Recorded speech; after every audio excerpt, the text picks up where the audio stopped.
Doodling Through Education. For my CC students, this is Cycle 2, Week 2, History. For everyone else, that just means we are going to be talking about William the Conqueror today.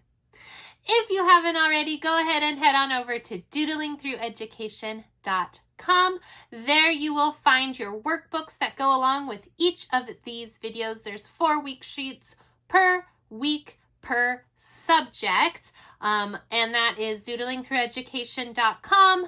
There's a link in the description if you need it. Without further ado, let's start doodling. William the Conqueror was born in Normandy, which is located in northern France, in about the year 1028. He was the illegitimate son of Robert, Duke of Normandy.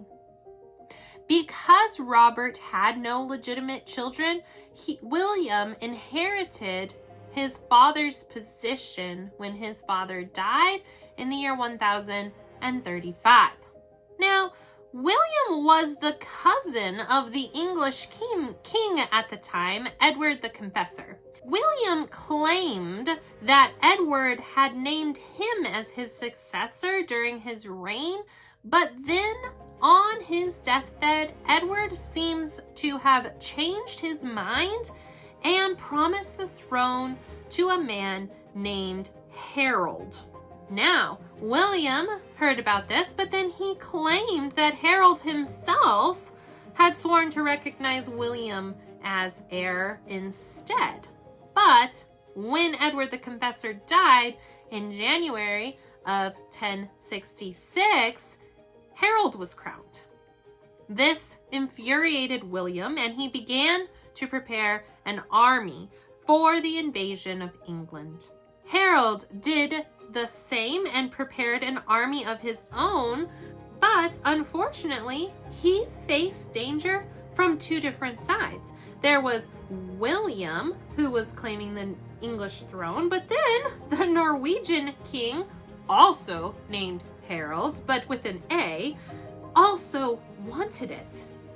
The Norwegians first launched an invasion in Northumbria, but Harold, with an O, defeated them near York in September of 1066. At this point, Harold's army was very tired, and they began to march back south to Hastings, which was located in Sussex. It was here, though, that William and the Normans had staged their own invasion. Harold knew this, but he wanted to try and take the Normans by surprise. But by the time his army arrived, William was already ready for attack. This attack and battle would become known as the Battle of Hastings, and this took place on October 14th, 1066. It was at this time that Harold was killed. And the English forces, when they heard of their king's death, fled. So it was at this time when William had won the English crown. So he marched to London and to Westminster Abbey, and he had himself crowned there. He then began immediately making sure that everybody started accepting him as king. Now, there was a rebellion against the Normans in 1069, but that was quickly crushed. And people eventually got on board and began to accept this new way of life. This was called the Norman Conquest, and it changed life in England. The language of French became the everyday language, and many castles and fortresses were built in case other invaders tried to take William's crown. Another thing that William did was he ordered a survey of all of his new lands. And this was started in the year 1086 and is known as the Domesday Book. It is now actually an important record of what England was like just after the Norman conquest had taken place. William, also known as William the First, was a king, but he was also a soldier. He was always fighting to win more land in France.